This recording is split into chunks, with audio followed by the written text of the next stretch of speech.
Hello everyone, welcome to today's session of the course The History of English Language and Literature.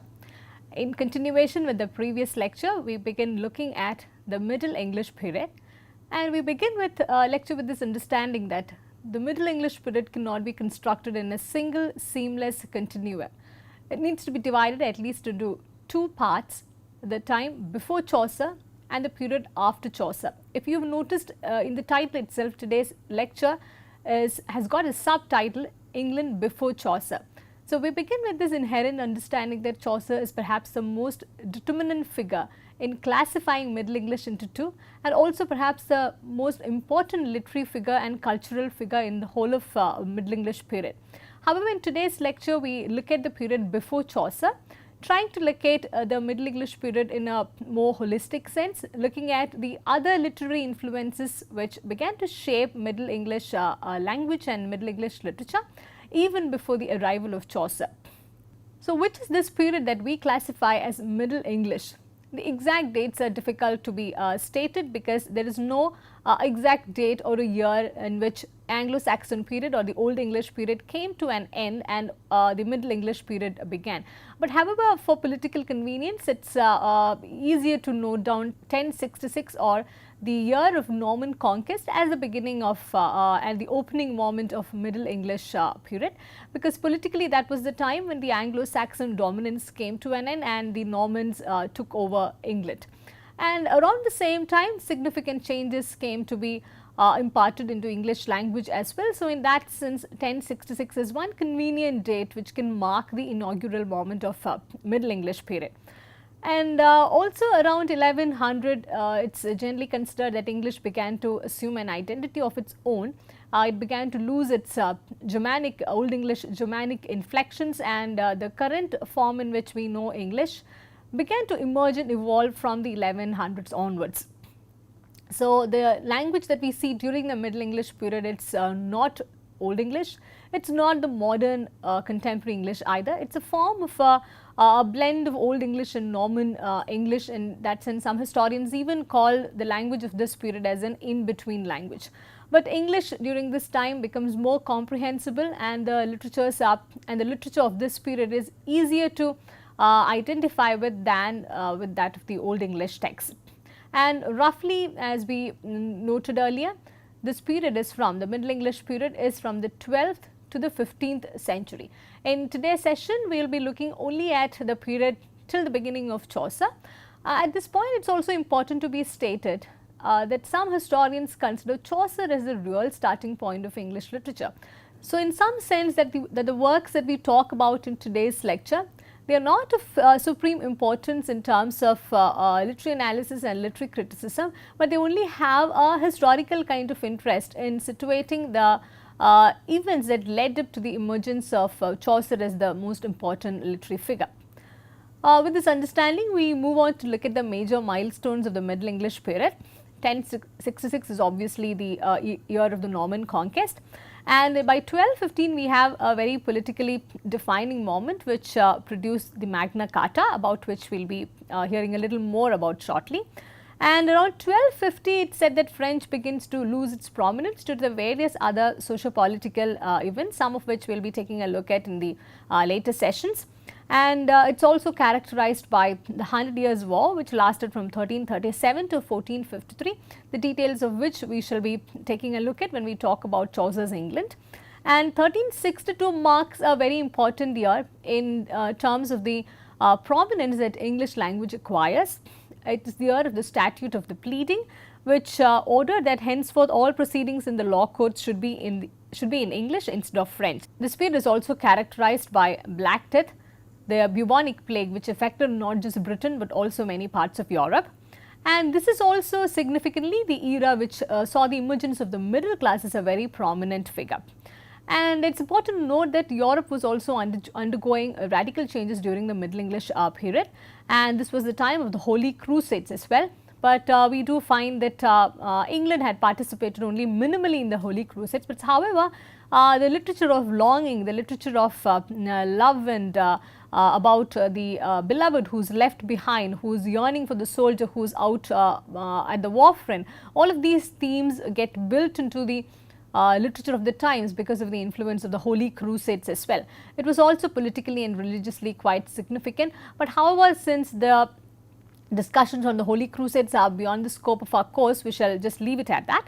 And also to be highlighted is the point that around this period, England also outgrows the hostility between the native population and the invaders who were the Norman French.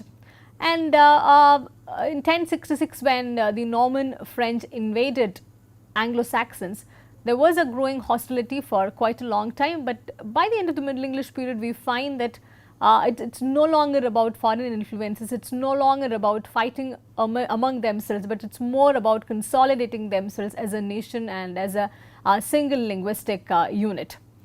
And let's take a quick look at what this even Magna Carta is. This is important because this was a very politically significant event that began to mark the ways in which England began to shape itself as a nation, and also even at a later point of time when England was talking about rights and the various ways in which it could negotiate between the rulers and the ruled, Magna Carta was a very determining factor. So, this was the Great Charter of the Liberties, as many of us know about, and this was signed on 15th June 1215. It was drafted by the Archbishop of Canterbury and was agreed to by King John, who was the ruler of England then. And this was in fact as a result of a growing rebellion from the barons, and this was signed to make peace between highly unpopular King John and a group of rebel barons. So, in that sense, it is one of the earliest political negotiations that had taken place. And this also had a lot of implication for the commoners because it promised the protection of the church rights. It also involved the protection of barons from illegal imprisonment, so on and so forth. So, it also ensured that the king could not act according to his whims and fancies, but he also had to put in place certain principles and certain and ensure that certain rights are available to the subjects, to the other rulers, so on and so forth. And Magna Carta is supremely important, and we choose to discuss this in this lecture because it became a part of English political life, and we begin to see that the literature of the times also reflected this kind of new freedom and the new secular ambience which was getting generated in England. And Magna Carta was incidentally renewed by each monarch one after the other. So, in that sense, it assumed supreme political and civil importance. Now, coming back to our main topic on Middle English literature. Middle English literature was a little more varied compared to the Old English literature. We noted that the Old English literature was mostly about war and about religion and about the trials of daily life. But with the Middle English period, we move a little ahead. It's certainly war literature occupies a major Certainly, war literature continues to occupy a major part of literary writings. There is also religious literature in place. But in addition to this, we find a new kind of literature emerging which could be classified as romances. We need to understand romance in a rather broad sense. It is not just about love literature, it is also about knights and their quest for courtly love and the values of chivalry that they stood for. So, in that sense, romance literature was mostly about the lives of knights and the kind of adventures that they embarked upon. So, it was not the romances had not yet got reduced into the love life between just two ordinary people. So, alongside we also find this local tradition of songs and ballads emerging. We do not have much evidence about the kind of songs and ballads that existed during that time, but mostly it was also transmitted through this oral tradition.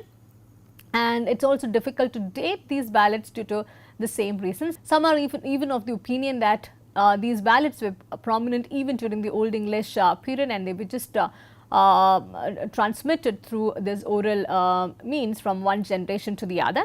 And some of the important and the notable ballads which were orally transmitted even after the Middle English period were the songs which later came to be known as the song of Lord Randall, and some of the songs that celebrated the changing of the season. So, in this lecture we shall not be discussing much about this the oral tradition or the tradition of the songs and ballads. We shall be focusing mostly on war literature, religious literature and the romances which prevailed during that time, primarily because they were written down and they were not just based on the oral tradition. And another significant factor is that most of the works were anonymous. it has not yet become quite common for them to sign the works with their own name. So, in that sense, no one took any kind of ownership to the works, and all works, all literary works were considered as almost as public property. And books were very expensive during that time. Printing had not yet come into place, and it was mostly copied. Manuscripts were available. That was a very expensive affair, and not many could afford it. And London also emerges as a center of politics, center of trade and commerce, and also of culture and writing. And we also notice that most of the writers who gained prominence in Middle English period, they were living in London. It was also because London was the Norman capital soon after the Norman conquest. So, since London was more happening than the other parts of the country, many chose to migrate to London. They continued to build a more reputable literary career over there. And this is also the time when Oxford and Cambridge begin to be founded, and they also emerge as major centers of culture and language. Oxford was founded in 1167 and Cambridge in 1209. So, we begin to notice that these cultural artifacts and these institutions of repute were begin to be founded even as early as the Middle English period. Let us now take a detailed look at the various kinds of writings which were available during these centuries. We note that even when we take an entire century in hand, we have maybe a couple of works to talk about, worthwhile to talk about. So, in that sense, 12th century we have two major works, Omulum by Orm and another anonymous work, The Owl and the Nightingale. The work Omulum, it was more religious in nature. It could be loosely translated as an interpretation of the Bible. It was in that sense yet another attempt to bring Bible and the works of the Bible closer to the common people. And this was also significant in a historical sense because it traced the history of the English people from the Roman conquest onwards. So, in that sense, this also threw glimpses of the local life and the transitions from one ruler to the other. So, historians continue to look at this work with a lot of interest. And this is also one of the first works and one of the earliest works to use poetic meter. And the other work, The Owl and the Nightingale, it was structured in quite an innovative way. It included arguments about various things of philosophical nature, things that concern daily life, and even about more profound things related to life in general. So, the arguments were structured in a very courtly style, and also it was more allegorical than many of the other works of that period. So, apart from these two major works, we do not have evidence for the other kinds of literature that flourished during the time, apart from the oral literature of those period. And in 13th century, we also notice that the literary output begins to look a little more productive, a little more prolific compared to the previous century. And Layamon's Brut, which was arguably written in 1205, is perhaps the most important work other than the later works that came after the period of Chaucer. And this work was not purely literary in nature. This was in fact the historiography of Britain in the form of a poem, and this also draws attention to the fact that even history could be written in verse during those times, because verse was easier for people to memorize. It also gave them a way to make oral transmission easier. So, verse did not have the kind of limitations that now we talk about, because nowadays we know that predominantly any kind of historiography, for it to be written in verse, it is quite an unthinkable feat. In that sense, Layamon's Brut could be considered as a very significant work which could blend in together elements of history and elements of poetry together. And this is also the work in which we find the first appearance of King Arthur. We noted in one of the previous lectures that the legends of King Arthur is what made him more popular than the historical evidence of his own existence. So, we also find that Layamon's Brut tried to link older historical traditions with modern Englishness. So, in that sense we find that the common people, as well as in that sense we find that there is a lot we get to know about the Old English period and about the culture of those times from Layamon's Brut. And many historians talk about Layamon's Brut as the first voice in Middle English. especially in terms of language, because in this work we find that the use of English language is less conscious, it's more colloquial, and there's more use of idioms and proverbs. So, in a sense, a more familiarity of the language could be found from from layman's brute onwards. And another significant work of this time is Wace's Arthurian Chronicles. Here we begin to note that King Arthur of the Old English times, he assumes supreme importance during this period, because we find him getting resurrected from all the other kinds of remnants of history. And this at the time we also find the popularization of Arthurian tales from not just from England but also from France. We find a lot of French ballads and French folk tales talking about King Arthur's legends, and many English writers also replicate that in their own writings in English. And there were also these two romances of which there is historical evidence, King Horn and Havelock the Dane, the authors of which remain unknown. And Roman de la Rose, or the Romance of the Rose, is considered as the most influential imported text of Middle English period. This was written in French. This is said to have had a profound influence on the writings in English and during the 13th century. It also is said to have laid the foundation for a particular kind of writing of romance to develop later in the 14th and 15th centuries as well. Another very important figure of the Middle English period is that of Geoffrey of Monmouth. He is said to have lived around 1100. He is said to have lived around 1100s. The exact dates are not yet known. The most important and notable work of Geoffrey of Monmouth is that of the History of the Kings of Britain. And though this work was highly popular, and many historians even rely on this work for getting a glimpse of the past, the cultural and social religious past, it is also said to be highly inaccurate. But what makes this work quite distinct is the fact that he is the one who popularized the legends of King Arthur. So, Geoffrey of Monmouth, we recalled even in one of the earlier sessions that he is actually, he lives through the legends recreated by Geoffrey of Monmouth. In fact, many of the things, many of the anecdotes attributed to King Arthur is from the works of Geoffrey of Monmouth.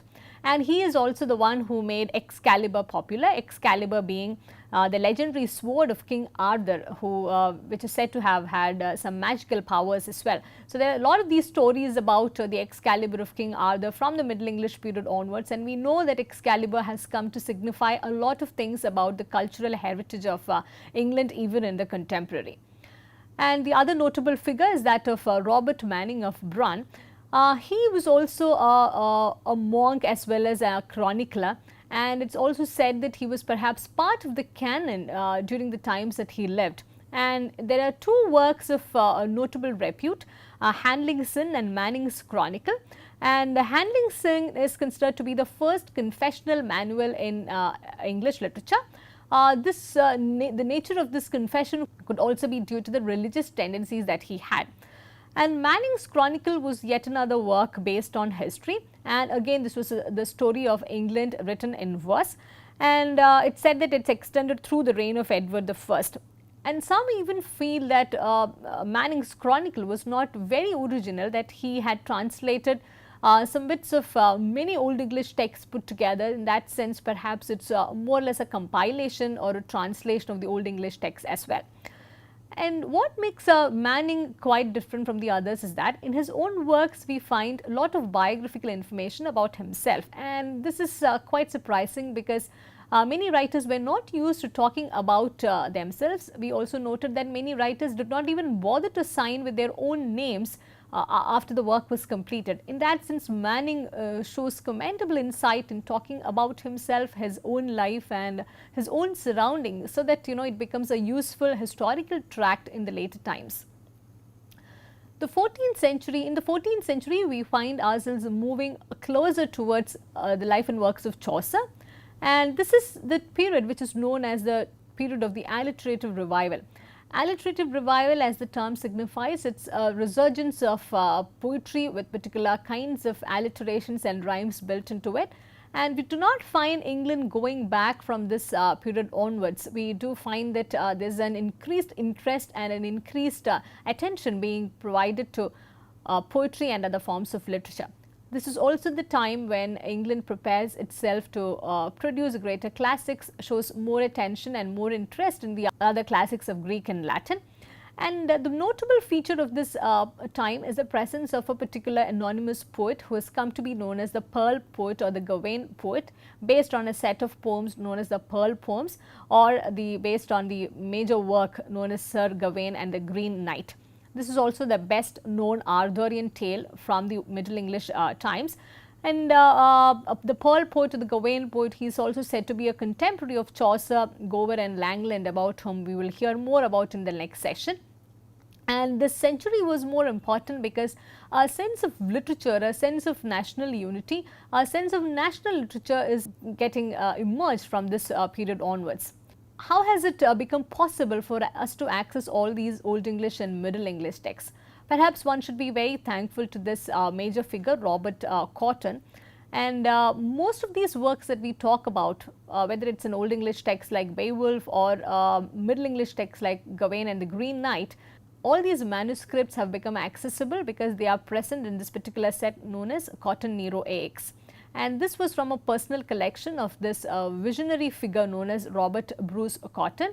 He was quite a successful and a wealthy person who lived in the later 16th and early 17th century, who showed at most interest as a collector of medieval texts. He had a lot of interest in local history, and he was also a noted antiquarian of his times. So, we find him collecting most of the original Old English and Middle English manuscripts which were available, and he is also said to have credited to have preserved them so that they did not go extinct in any way. In fact, about his manuscripts, historians feel that his collection outshone those of the crown, the church and the inns of the court. This is very important because, as we have noted earlier, most of the manuscripts and most of the literary collection was available either with the court or with the church. The monasteries were in charge of it most of the times, or it was with the inns of the court, which primarily comprised of the four institutions which together constituted the judiciary of those times. So, Robert Cotton is said to have had a collection which outshone all of these collections put together, and one should be very thankful to Robert Cotton for showing this kind of a passion to preserve these extant texts. And his grandson at a later point was quite kind enough to donate this entire set to the British Library, where it is still preserved.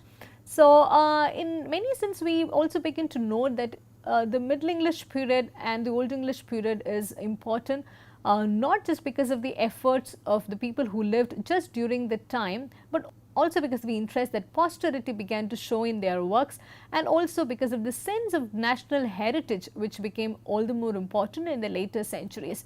So, preserving an Old English text or a Middle English text was not just about preserving literature, but it was also about preserving a heritage which had been handed down. So, in that sense, one remains eternally grateful to many figures such as Robert Cotton, who perhaps did not live in the said age, but contributed to the age in many different ways than the ones who were living in these ages could ever even begin to think of or comprehend. Coming back to some linguistic aspects, there were four major dialects during this time. Southwestern, it had emerged from the Old English West Saxon. Southeastern, which emerged from the Old English Kentish, East Midland and West Midland, and also Northern. So, all of these dialects were in some form a continuation from the Old English language, from the Old English dialects.